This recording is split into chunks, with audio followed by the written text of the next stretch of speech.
नमस्कार, आप देख रहे हैं खबर तो समझिए और मैं हूं आपके साथ विभा उपाध्याय। भागलपुर धमाके की जांच लगातार जारी और इस बीच ब्लास्ट का आतंकी कनेक्शन भी गहरा रहा है।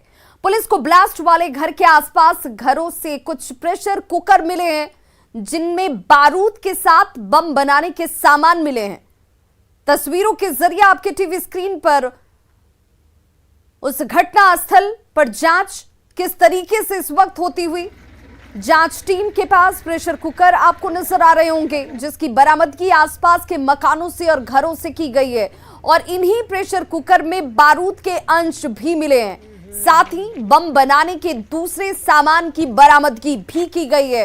एफएसएल की टीम अब इन सारे सबूतों को ध्यान में रखते हुए इनकी जांच करेगी और जांच के आधार पर बहुत जल्द ये कोशिश की जा रही है कि जो शख्स जिसके घर में ये ब्लास्ट हुआ था उस शख्स को गिरफ्त में लिया जा सके। भागलपुर धमाके के और कितने राज।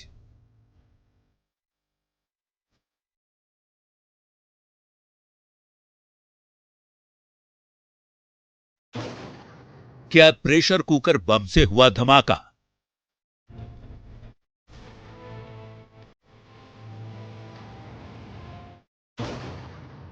क्या ब्लास्ट का है आतंकी कनेक्शन?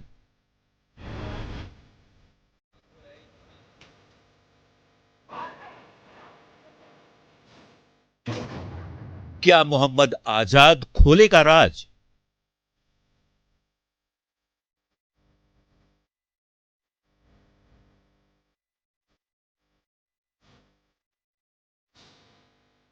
भागलपुर ब्लास्ट को हुए 3 दिन हो गए। पुलिस, एसआईटी और डॉग स्क्वाड की टीम लगातार छापेमारी कर रही है। पुलिस टीम ने घटनास्थल के 500 मीटर के दायरे में रात भर सर्च ऑपरेशन चलाया। करीब 2 दर्जन से अधिक घरों की तलाशी ली गई। तलाशी के दौरान अशोक मंडल और धनंजय मंडल के घर से बम बनाने का सामान और विस्फोटक बरामद हुआ। छापेमारी के दौरान 3 प्रकार के बारूद, चूना, कील, पतली रस्सी और रंगीन मिट्टी के साथ साथ प्रेशर कुकर भी बरामद हुआ है। बड़ी बात यह है कि विस्फोट के बाद से अशोक मंडल और धनंजय मंडल का परिवार घर में ताला लगाकर फरार है।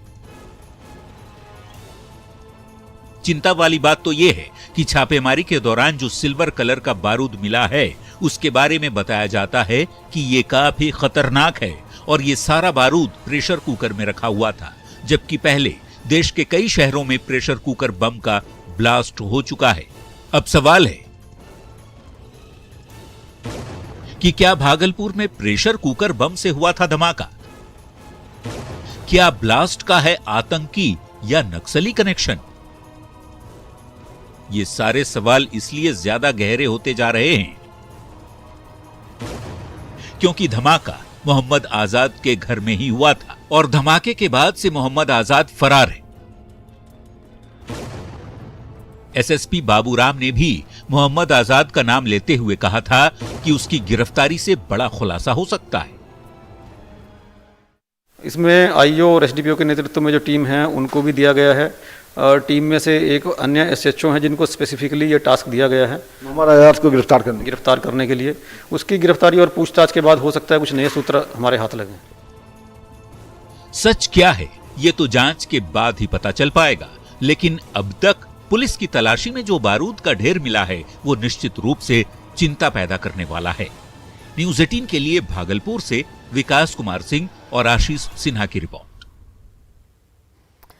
और चलिए जरा आप खबर को समझ लेते हैं। प्रेशर कुकर बम एक इम्प्रोवाइज्ड एक्सप्लोसिव डिवाइस यानी कि आईईडी है। इसे आप अच्छे तरीके से इस रूप में भी जान सकते हैं कि इसका इस्तेमाल आतंकी संगठनों की तरफ से किया जाता रहा है, जो प्रेशर कुकर में विस्फोटक सामग्री डालने और कुकर के कवर में ब्लास्टिंग कैप लगाकर बनाया जाता है। कई हमलों में प्रेशर कुकर बमों का इस्तेमाल किया गया है। सिमी और आईएम मॉड्यूल में भी प्रेशर कुकर बम जो हैं वो इस्तेमाल किए जाते रहे हैं। मुख्य हथियार के तौर पर इसका इस्तेमाल होता रहा है। लखनऊ में आतंकियों से बरामद हो चुके हैं ये प्रेशर कुकर बम, जिसकी बरामदगी अब से कुछ वक्त पहले इन आतंकियों के पास से की गई थी। चूंकि भागलपुर ब्लास्ट वाली जगह के नजदीक से कई ऐसे प्रेशर कुकर बम मिल चुके हैं। कुकर में बारूद का अवशेष भी मिला है और यही नहीं, घटना स्थल से काफी मात्रा में कीलों को भी बरामद किया गया था। चूंकि पटाखों में कील का इस्तेमाल नहीं होता है, इसीलिए अब इस वक्त आतंकी संगठन आतंकियों के तौर पर, इस ब्लास्ट के तौर पर इसका इस्तेमाल की आशंका इस वक्त गहराने लगी और भागलपुर ब्लास्ट मामले में यही आतंकी कनेक्शन का अब शक गहरा चुका है। चूंकि घटना के बाद से ब्लास्ट वाले घर का मालिक मोहम्मद आजाद जो है वो फरार है, इसीलिए सवाल गहराते जा रहे हैं कि क्या मोहम्मद आजाद पटाखों की आड़ में आतंकी साजिश रच रहा था? क्या मोहम्मद आजाद ने आसपास के लोगों का इस्तेमाल इस पूरे प्रकरण में किया?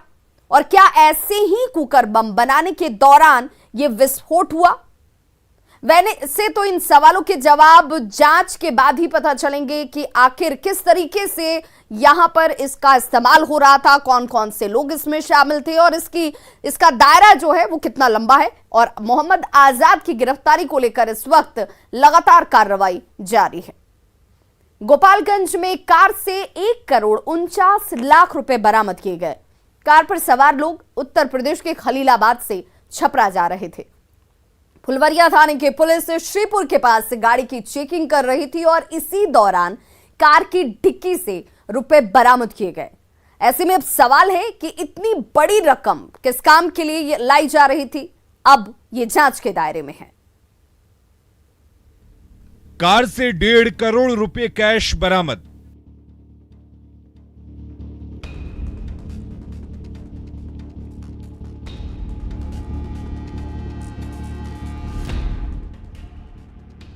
कार की डिग्गी में रखे हुए थे नोट ही नोट।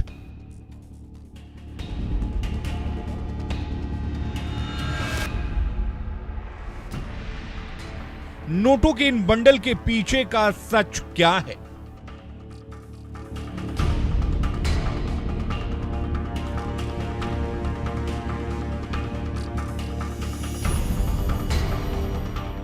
टेबल पर सजा कर रखी गई इन 500 की गड्डियों को देखिए, ध्यान से देखिएगा, क्योंकि इससे पहले शायद ही एक साथ इतने नोट देखने को मिले हों। अब जरा इनको गिनने की कोशिश करते हैं। 1, 2, 3, 4, 5, 6, 7, 8, 9, 10, 11, 12, 13, 14, 15, 16, 17, 18, 19, 20। थक गए ना? क्योंकि 20 ही नहीं, यहां बहुत सारी गड्डियां हैं। जब गड्डियों को गिनने में इतना समय लगा तो सोचिए ये कितनी बड़ी रकम होगी, जिसको गिनने के लिए नोट गिनने वाली 5 मशीनों को लगाना पड़ा। तस्वीरें गोपालगंज की हैं। फुलवरिया थाने की पुलिस श्रीपुर के पास गाड़ी चेकिंग कर रही थी। इसी दौरान कार की डिग्गी से रुपए बरामद हुए। पुलिस ने कार पर सवार 3 लोगों को हिरासत में लिया और नोट गिनने के लिए मशीन मंगवाई। नोट गिनने पर पता चला कि कार में करीब 1,49,00,000 रुपए रखे हुए थे। वाहन चेकिंग करने के क्रम में मारुति गाड़ी नंबर UP 27 AD 9090 के से 1,48,99,500 रुपया बरामद किया गया है। नोटों की गिनती फुलवरिया अंचलाधिकारी एवं भारतीय स्टेट बैंक के बथुआ शाखा के CSP संचालक के समक्ष विधिवत किया गया। पुलिस ने नोटों के साथ 3 कार सवार को भी पकड़ा।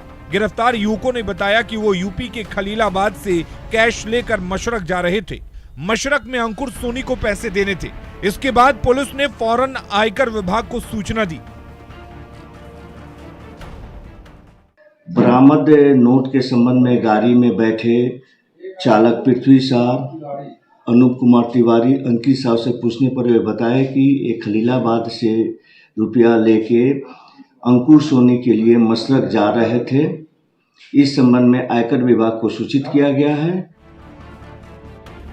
सवाल है कि अंकुर सोनी इतने पैसों का क्या करता, क्योंकि 7 मार्च को उत्तर प्रदेश में विधानसभा चुनाव का आखिरी चरण है। ऐसे में पुलिस हवाला कारोबार और साइबर अपराध से जोड़कर भी इस मामले को देख रही है। न्यूज़ 18 के लिए गोपालगंज से गोविंद की रिपोर्ट। और चलिए जरा आप खबर को समझ लीजिए। यूपी के खलीलाबाद से छपरा जो ये कैश है वो लाया जा रहा था। जिन 3 लोगों को गिरफ्तार किया है उन लोगों की तरफ से स्टेटमेंट है। पूर्वी यूपी में कल विधानसभा के आखिरी चरण का मतदान होना है और छपरा पूर्वी उत्तर प्रदेश का बॉर्डर एरिया भी है, इसीलिए यह आशंका और ज्यादा गहरी हो जाती है। इसलिए हो सकता है कि इन पैसों का इस्तेमाल चुनाव में होना हो। आमतौर पर इतना कैश कोई यूं ही मंगाता नहीं है और इसीलिए इन तमाम बिंदुओं पर इस वक्त जांच जो है वो की जा रही है। वैसे सच क्या है ये तो पुलिस की जांच के बाद ही खुलकर सामने आ पाएगा। गोपालगंज में कार से 1,49,00,000 रुपए बरामद किए गए। हिरासत में 3 लोगों को लिया गया है और उत्तर प्रदेश के खलीलाबाद से छपरा ये सभी लोग जो हैं वो जा रहे थे। और अब जब इनसे पूछताछ की जा रही है तो ये जाहिर किया जा रहा है कि हो सकता है कि इसका इस्तेमाल जो है वो यूपी चुनाव में होना था और इस बिंदु से जांच पड़ताल शुरू हो चुकी है। रुक करेंगे दूसरी खबर का। तो बिहार में शराब माफियाओं को निस्तनाबूद करने के लिए नीतीश सरकार ने एक और कड़ा और बड़ा फैसला लिया है। जी हां, ड्रोन और हेलीकॉप्टर अटैक के बाद अब माफियाओं पर prevention of money laundering act भी चाबुक के तौर पर चलता नजर आएगा। शराब से कमाया तो कहीं से नहीं बचोगे।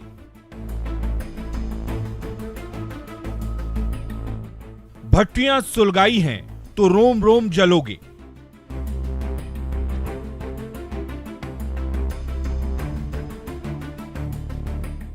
शराब की कमाई सरकार ले लेगी पाई पाई।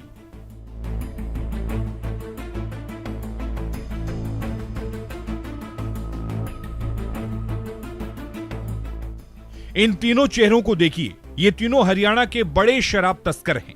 शराबबंदी के बावजूद बिहार में शराब तस्करी से बाज नहीं आ रहे थे। पुलिस ने तीनों को हरियाणा से गिरफ्तार कर लिया है। लेकिन ऐसे लोगों को सुधारने के लिए नीतीश सरकार अब शराबबंदी कानून से भी आगे बढ़ गई है। सरकार ने फैसला लिया है कि शराब माफिया के खिलाफ अब prevention of money laundering act 2002 के तहत कार्रवाई होगी। मनी लॉन्ड्रिंग का क्या है कि देखो, मनी लॉन्ड्रिंग जो एक्ट है वो थोड़ा अलग तरह का एक्ट है।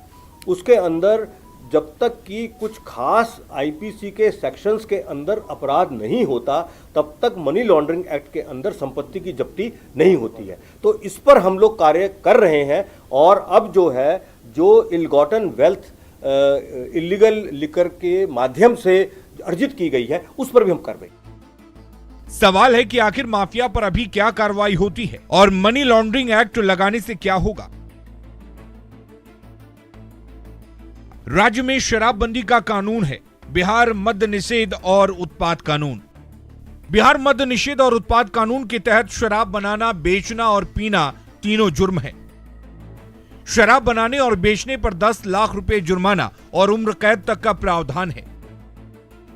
शराब से मोटी कमाई करने वाले लाखों के जुर्माना से बचकर भी निकल जाते हैं, मगर prevention of money laundering act 2002 लगने पर माफिया पाई पाई के लिए मोहताज हो जाएंगे,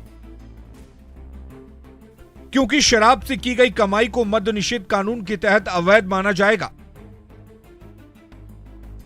एक्साइज डिपार्टमेंट में अवैध संपत्ति को लेकर संपत्ति जब्ती का प्रावधान पहले से है, लेकिन उसका दायरा इतना विस्तृत नहीं रहा था जितनी मनी लॉन्ड्रिंग एक्ट का है। इसमें थोड़ा ब्रॉडर एस्पेक्ट है। इसमें इन्फोर्समेंट डायरेक्टर को ज्यादा लार्जर स्केल पर जाके इन्वेस्टिगेट करने का पावर है। हालांकि विपक्ष इसे सारी कवायद को आईवाश से ज्यादा नहीं मानता, लेकिन सत्ता पक्ष के नेताओं का कहना है कि इससे तस्करों की कमर टूट जाएगी। जहां तक रही मनी लॉन्ड्रिंग एक्ट लागू करने की बात बिहार में, तो इस एक्ट के माध्यम से नीतीश कुमार जी की सरकार और नीतीश कुमार जी के भ्रष्ट पूरा का पूरा प्रशासन सिर्फ और सिर्फ बिहार की जनता को परेशान करेगा। जब ऐसे लोगों पर यह कार्रवाई होगी तो निश्चित रूप से एक मैसेज जाएगा कि यदि आप धन उगाही करते हैं इस माध्यम से और सोचते हैं कि आपका धन आपके साथ बचा रह जाएगा, तो नीतीश कुमार जी के राज में यह संभव नहीं है। अब विपक्ष जो भी कहे, लेकिन इन सारे फैसलों से तो यही लगता है कि सरकार शराब माफिया को मिट्टी में मिलाने का मंसूबा अब किसी कीमत पर नाकाम नहीं होने देना चाहती। पटना से संजय कुमार की रिपोर्ट। और चलिए अब खबर को समझ लेते हैं। नीतीश कुमार के लिए शराबबंदी जो है वो सर्वोच्च प्राथमिकता है और तभी तो पहले चौकीदारों से लेकर डीजीपी तक की जिम्मेदारियों को मुख्यमंत्री नीतीश कुमार ने तय कर दिया कि ऊपर से लेकर नीचे तक के सभी अधिकारियों की जिम्मेदारी तय की जाती है। शराब भट्टियों का पता लगाने के लिए ड्रोन उतारे गए। ड्रोन के बाद दियारा इलाके जहां पर शराब भट्टियों का इस्तेमाल हो रहा था, शराब माफिया वहां पर अपनी धमक बनाए हुए थे, उन दियारा इलाकाओं में हेलीकॉप्टर से निगरानी की शुरुआत की गई। बॉर्डर पर निगरानी के लिए करोड़ों के स्कैनर मशीन जो है वो मंगाए जा रहे हैं। मतलब सरकार के निशाने पर शराबी नहीं, शराब माफिया हैं। अब तक शराब से मोटी कमाई करने वाले लाखों का जुर्माना देकर कहीं ना कहीं बच निकल रहे थे, मगर अब इस prevention of money laundering act 2002 के लगने के बाद माफिया जो है वो पाई पाई के लिए मोहताज हो जाएंगे, क्योंकि शराब से की गई कमाई को मद्य निषेध कानून के तहत अवैध माना जाएगा और उस अवैध संपत्ति को पीएमएलए कानून के तहत जब्त कर लिया जाएगा। और इसीलिए कहा जा रहा है कि अब ये आखिरी चाबुक जो है शराब माफियाओं के ऊपर चलने जा रहा है। रूस और यूक्रेन की बात करें तो रूस और यूक्रेन के बीच 11 दिनों से चल रहे युद्ध की तबाही को पूरी दुनिया देख रही है। भारत समेत दुनिया का हर देश यही चाहता है कि जितनी जल्दी हो ये लड़ाई खत्म हो जाए।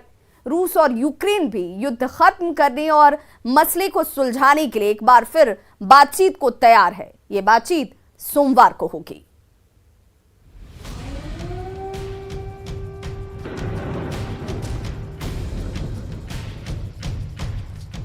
सोमवार को बातचीत की टेबल पर एक बार फिर रूस और यूक्रेन का प्रतिनिधिमंडल आमने सामने होगा।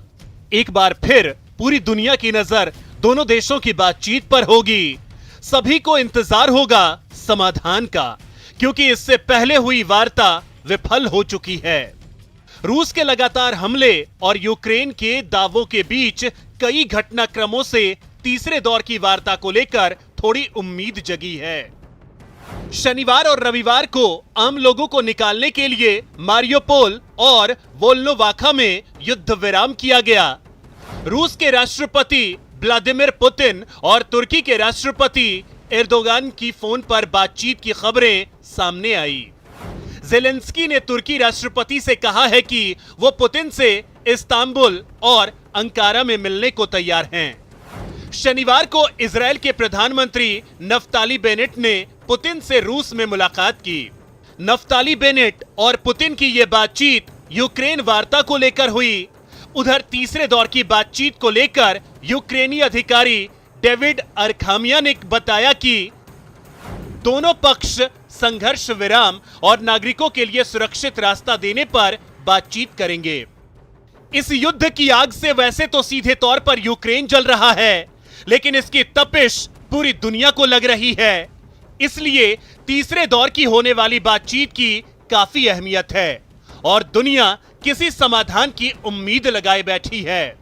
लेकिन यह मुमकिन तभी होगा जब दोनों अपनी जिद छोड़ेंगे, अपनी शर्तों पर अड़ना छोड़ेंगे, तभी बातचीत से समाधान का रास्ता निकलेगा और इस विनाशकारी जंग पर विराम लग सकेगा। Bureau report, news 18 network. तो खबरों का सिलसिला लगातार जारी है। आप देखते रहिए न्यूज़ 18 बिहार झारखंड।